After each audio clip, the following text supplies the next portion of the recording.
Welcome, this is Bombay Talkies and I am Atika Ahmad Farooqui. आज की बड़ी खबर यह है कि फिल्म फेडरेशन ऑफ इंडिया ने लायर्स डाइस नाम की एक हिंदी फिल्म को चुन लिया है ऑस्कर्स के लिए। यानी कि यही फिल्म होगी इंडिया की ऑफिशियल एंट्री जो कि ऑस्कर्स में भेजी जाएगी। अब ऑस्कर क्या करता है, वो 5 नॉमिनेशंस कौन होंगे, वो बात की बात है। लेकिन फिलहाल अगले साल फरवरी 22 तारीख को जो ऑस्कर सेरेमनी होने वाली है, एकेडमी अवार्ड्स होने वाले हैं, उसमें बेसिकली हमारी ये फिल्म भेजी जाएगी। तो सबसे पहले आपको बता देते हैं इस फिल्म के बारे में कुछ, और आज बात करेंगे नवाजुद्दीन सिद्दीकी के साथ अगले आधे घंटे तक आराम से। सबसे पहले देखिए इस फिल्म के बारे में कुछ खास बातें।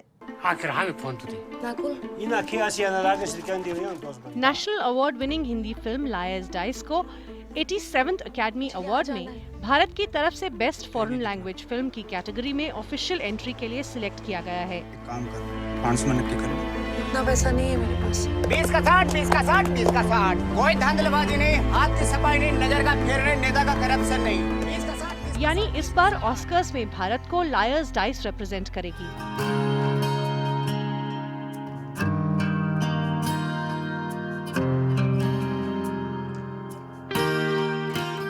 हम आपको बता दें कि इस फिल्म को मलयालम एक्ट्रेस गीतू मोहनदास ने डायरेक्ट किया है और डायरेक्टर के तौर पर ये फिल्म उनकी पहली फिल्म है।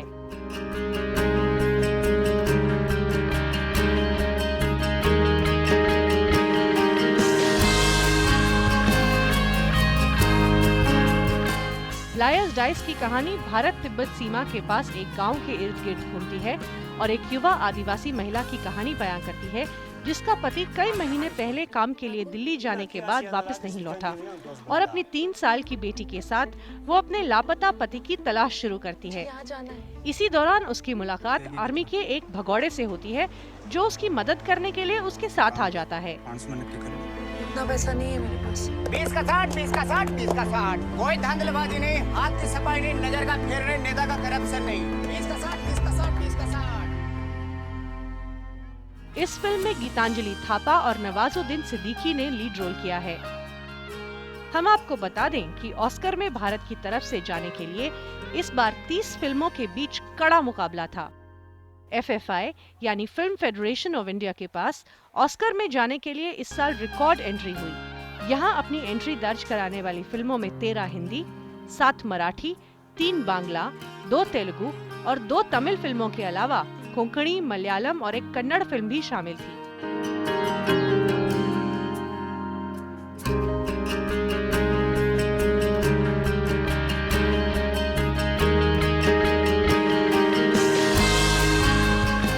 लेकिन बाजी मारी नवाजुद्दीन सिद्दीकी की फिल्म लायर्स डाइस ने।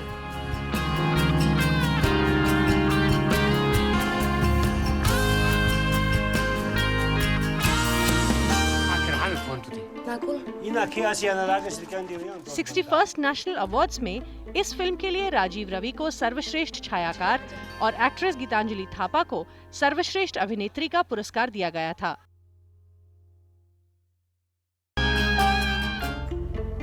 देगी कितना?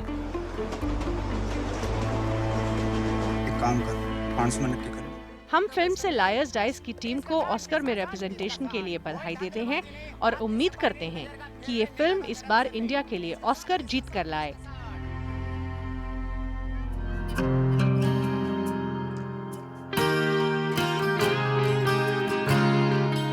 Entertainment desk, Bhaskar news.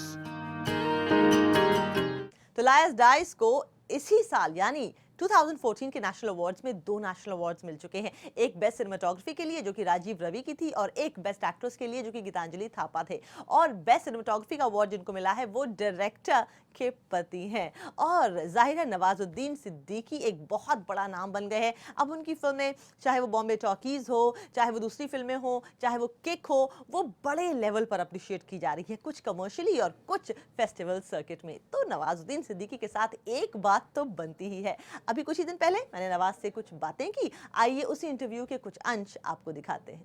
सिर्फ इस जिद पे हूँ सरगर्मे सफर सदियों से, मैं जो ठहरूं मेरे साथ जमाना ठहर जाए।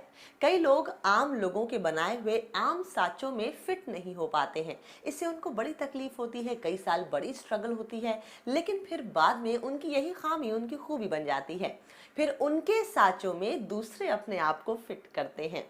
एक किसान का बेटा जिसने अपने हाथों से हल चलाया, केमिस्ट की नौकरी की, वॉचमैन बन के एक बिल्डिंग्स की निगरानियां की, उसके बाद अब ऐसा वक्त आया है जब आप न जाने कितने रुपए खर्च करके उन्हें बड़े पर्दे पर देखने पूरी फैमिली के साथ जाते हैं। आज एक ऐसे इंसान से बात करेंगे जिसकी जिंदगी एक कहानी है। उस कहानी में प्रेरणा है, आपके लिए, हमारे लिए। बात कर रहे हैं नसीरुद्दीन शाह, ओमपुरी, अनुपम खेर, इरफान खान और उसके बाद नई पीढ़ी, नई सोच के नए चेहरे नवाजुद्दीन सिद्दीकी से। गुड आफ्टरनून सर, कैसे हैं आप? आपके डब्बे में से कमाल की खुशबू आती है सर, मतलब बिन चखे मुंह में स्वाद आ जाता है। वाह वाह वाह। आपकी मिसेस क्या करती है सर? मेरा मैसेज गुजर गया, ऑफ हो गया, लेकिन मेरा गर्लफ्रेंड है। आपकी? हाँ। और मेरी अम्मी हमेशा कहता है कि कभी कभी गलत ट्रेन भी सही जगह पहुंचा देती है। तुम्हारी अम्मी के? हाँ। तुम बोले तुम तो अनाथ हो। हाँ मतलब अनाथ, लेकिन मेरी अम्मी हमेशा कहती हैं, ये बोलने में वजन आता है सर, अच्छा लगता है। नवाज, आप संतरी से मंत्री बनने की, फर्श से अर्श पे जाने की एकदम अद्भुत कहानी है। आपका वक्त जब बदला तो क्या खूबसूरती से बदला। इस चेंज को आप किस तरह देखते हैं? मतलब मैंने तो खैर एक्सपेक्ट तो नहीं किया था, या ये सोच के नहीं किया था कि मैं एक टाइम पे ये होगा। मुझे ऐसा लगता है कि ज़रूरत मेरी इससे बहुत ही छोटी छोटी ज़रूरतें थी कि लाइक अब थिएटर कर लिया, अब थिएटर में दिल्ली में ही करना चाहता था, क्योंकि दिल्ली हिंदी थिएटर में पैसा था नहीं, तो स्ट्रीट प्लेस किए, फिर उसमें भी कुछ ज़्यादा कुछ नहीं बन रहा था। तो मैंने कहा यार भूखमरी में अगर मरना है तो बम्बई जाके मरते हैं, इस टाइप का था। तो इसलिए मैं बॉम्बे आया। मेरे तब भी दिमाग में नहीं था कि मैं स्टार या फिल्मों में काम करूँगा। टीवी सीरियल में काम करने के लिए आया था।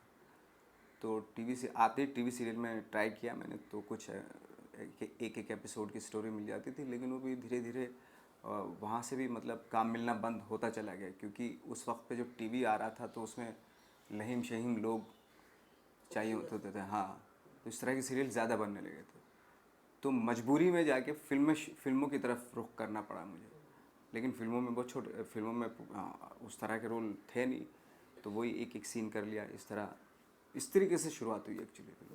तो आप तो बेसिकली मिट्टी से जुड़े हुए इंसान थे, किसान के बेटे थे। आपका नाता हल से था, मिट्टी से था, खाद से था, जानवरों से था। आपके दिमाग में सिनेमा आखिर कहाँ से आया और कब आया? एक्चुअली मेरे दिमाग में बहुत लेट आया। हम लोग वही, जैसे आपने बताया कि टीवी के सामने एक कोई टीवी आया था कभी, तो वही 150-200 लोग बैठ जाते थे, और सिनेमा एक कच्चा सा हॉल बना हुआ था वहाँ पे, तो वो कभी कभार देखने चले गए, ऐसा था। उसमें ज़्यादातर सी ग्रेड की फिल्में लगती थी, तो सी ग्रेड की फिल्में देखते थे हम लोग। ग्रेजुएशन के बाद कभी मुझे एहसास हुआ कि यार मैं शायद, वो इसलिए हुआ क्योंकि मैं जब जॉब करने गया तो मुझे जॉब नहीं मिले थे 2-3, मैंने फिर ऐसे ही किए काम।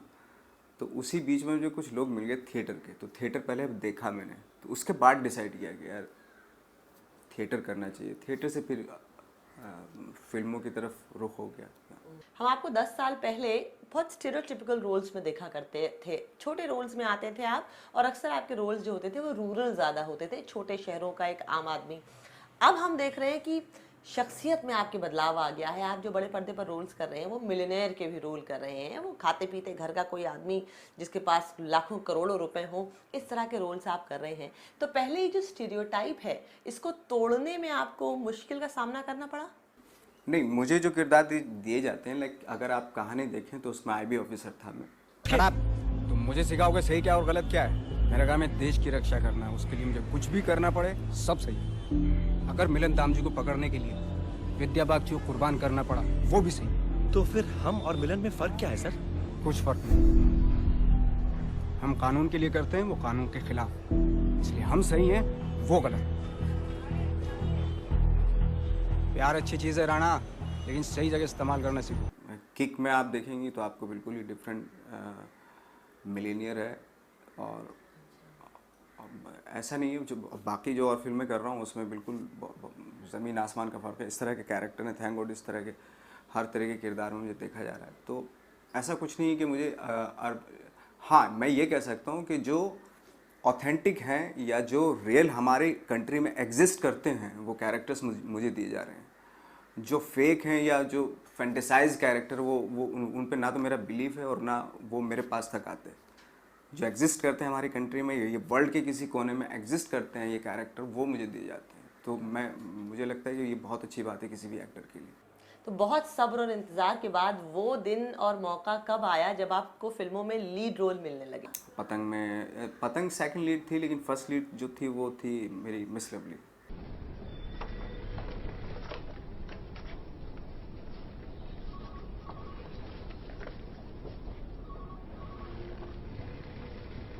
बाहर कब आया तू?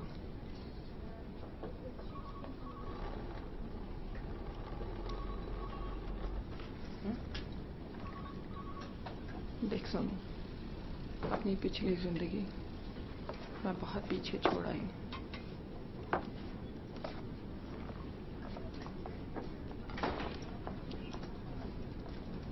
ये स्वामी जी हैं। इन्होंने मुझे बहुत आदर सम्मान दिया। एक ही पल में मेरी पूरी जिंदगी बदल दी। आमिर खान की फिल्म तलाश एक बहुत बड़ा वाटरशेड टर्निंग पॉइंट थी आपके करियर में, जब एक छोटे से रोल में ही सही लेकिन आमिर को, करीना को भी आपने जो है ओवरशैडो कर दिया था अपनी परफॉर्मेंस से। उस फिल्म को अपने करियर में कहाँ देखते हैं? ऑफ कोर्स चूँकि आमिर खान की फिल्म थी तो बहुत मायने रखती है, और सबसे अच्छी बात ये थी कि आमिर ऐसी स्क्रिप्ट पे बिलीव करते हैं जिसमें ये नहीं कि जिसमें जो कैरेक्टर जिसका है उसी के हिसाब से वो डेवलप होता है कैरेक्टर। तो कमर्शियल फिल्म थी और आमिर खान की फिल्म थी, तो ऑफ कोर्स बहुत फ़ायदा हुआ इस फिल्म से मुझे। शशि का फोन आया तो क्या करेगा? आपको फोन करूंगा। नहीं किया तो साहब मेरी टांगे काट लेना। ठीक है, जा। सच में? निकल चल चल चल। शशि कौन सा साला तेरे को सिर पे रख के बिठाता है? साला कुत्ते के माफिक दौड़ाता रहता है, इसीलिए बोलता है साहब को सब कुछ सच सच बता दे और अपनी जान बचा, समझा क्या? देख पांडे, तू मेरे बारे में तो जानता ही है ना। ना तो मैं शशि को बचाने की कोशिश कर रहा और ना हीरो बन रहा हूँ। मेरे को तो इस सबसे दूर रहने का। आपने भी नहीं सोचा होगा, हमने भी नहीं सोचा होगा कि जिसको हमने ब्लैक फ्राइडे में देखा, जिसको हमने बॉम्बे टॉकीज में देखा, जिसको हमने बहुत सारे आपके रोल्स थे, छोटे छोटे रोल्स आप करते आए थे, जैसे गैंग्स ऑफ वासेपुर में जैसी आपकी भूमिका थी, कि आपको बिपाशा बासु जो ग्लैमर का एक सिंबल मानी जाती हैं, उनके ऑपोजिट उनके हस्बैंड के रोल में भी आप एक दिन आएंगे। तो ये ड्रीम कम ट्रू था? ये सुपर डायरेक्टर है और स्टोरी की डिमांड थी कि एक हस्बैंड है, ऐसा है जो उसने मुझे बताया था। तो जब मैंने स्टोरी सुनी तो बहुत एक्साइटेड किया उसने, स्टोरी ने मुझे। तो मैंने हाँ बोली, किया फिर उस फिल्म को। बिपाशा थी, एक रीज़न ये भी था। आ रहा हूँ बेटा।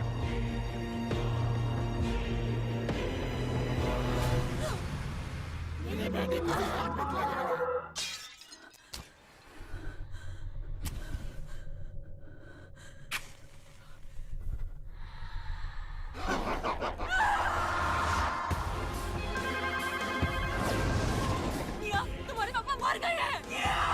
वो आ गया है। बिपाशा का तो ये होता, तो बिपाशा का पहले मैं पोस्टर देखता था, मतलब छुप के अपना पोस्टर देख लिया उसका। और जब मैं काम कर रहा था उसके साथ तो मैं, मतलब मुझे यकीन ही नहीं होता था, मैं यार जिसके पोस्टर देखता था मैं छुप के उसी के साथ काम कर रहा हूँ। बॉम्बे टॉकीज में यहाँ रुक रहे हैं एक छोटे से ब्रेक के लिए। ब्रेक के बाद आपको दिखाएंगे कि जब मैंने उनसे पूछा नवाज से कि उनकी फैमिली में कौन कौन है, तो बड़ी दिलचस्प बात सामने आई। वो ये कि वो इस वक्त जो उनकी पत्नी है वो भी टीवी एक्ट्रेस थी शादी से पहले, और उनके साथ वो लिव इन रिलेशनशिप में थे, यानी कि 2-3 साल एक साथ रहे थे। नवाज के बारे में सुनकर ऐसे जानकर थोड़ी हैरानी होती है, लेकिन दिस इज अ फैक्ट। ये आपको बताएंगे ब्रेक के बाद।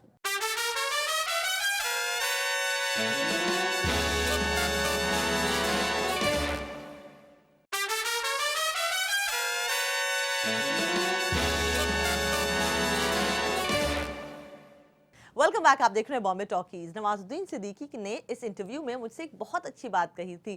कह रहे थे कि उनकी मम्मी कहती थी कि 12 साल में कूड़े के दिन भी फिर जाते हैं।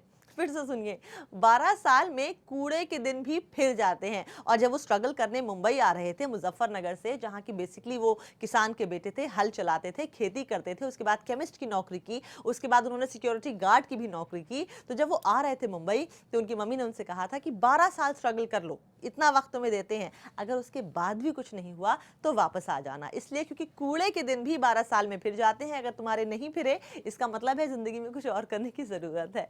ये और बहुत सारी बातें देखिए इस सेगमेंट में।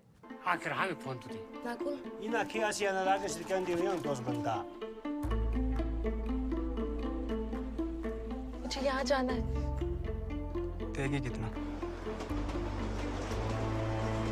एक काम कर, 500 में नक्की कर लो। इतना पैसा नहीं है मेरे पास। 20 का 60, 20 का 60, 20 का 60। कोई धांधलेबाजी नहीं, हाथ की सफाई नहीं, नजर का फेरने, नेता का करप्शन नहीं। 20 का 60, 20 का 60, 20 का 60। अच्छा बताइए, आपकी फैमिली में कौन कौन है? आपकी वाइफ होंगी, बच्चे, शादी हो गई है आपकी, आपके सपोर्ट सिस्टम कौन लोग हैं? मेरी फैमिली में सब हैं, मदर फादर, भाई बहन, बीवी है मेरी, बच्ची है, सब हैं। तो आपकी वाइफ भी इसी इंडस्ट्री से हैं, वो भी एक एक्ट्रेस थी, तो आप, इसका मतलब है कि आपने लव मैरिज की? मैं एक्चुअली जानता था बहुत पहले से। मेरे जो भाई है वो एक फिल्म कर रहे थे, उसमें वो काम कर रही थी, तो उसी दौरान हमारे यहाँ आना जाना हुआ उनका। तो काफ़ी पहले, मेरे ख्याल से 2005 की बात है ये, हाँ 2005 की बात है। तो फिर धीरे धीरे साथ में रहने लगे हम लोग। फिर मैं अपने काम में उलझ गया, अपने काम करता रहा, तो फिर काफ़ी लंबा गैप आ गया बीच में। फिर एंड ऑफ द डे फिर मिले हम लोग। फिर फाइनली हमने डिसाइड किया कि शादी कर लेते हैं, तो शादी कर ली। आपने अपने कई इंटरव्यूज में कहा है कि मैं एक रिजेक्टेड एक्टर रहा हूँ। तो किसी भी एक्टर के लिए ये बहुत सुखद अनुभव तो होता नहीं है, ना कोई बहुत अच्छी याद होती है जिसको लोगों को बताया जाए। तो वो जो अनुभव रहा आपका इतने साल, जो कड़ी मशक्क़त और बेहद लो लेवल से जो इंसान गुजरता है, रिजेक्शन के, आप जहाँ जा रहे हैं आपको काम नहीं मिल रहा है, आपको वहाँ से ठुकरा दिया जाता है, उसका आपके जहन पर क्या असर पड़ा? रिजेक्शन तो बहुत हुआ, और इतना हुआ कि इतने साल जो लगे वो सिर्फ रिजेक्ट ही हो रहा था। वो वॉचमैन का पोजीशन खाली था ना, तो यही बात। खाली था, ले लिया, वेट किया, ले लिया। किसे ले लिया? हम आपको दिखाई नहीं पड़ रहे?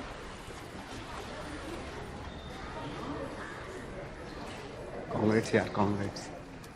Thank you. अच्छी नौकरी है, थोड़ी बोरिंग है पर जमती है। ऐसे मुर्दे की तरह खड़े रहना पड़ता है, पर अच्छी है। कांग्रेस, परत कांग्रेस। मेरे ख्याल से शुरू में मुझे थोड़ा सा वो हुआ, फ्रस्ट्रेटेड हुआ, मैं डिप्रेशन भी आया।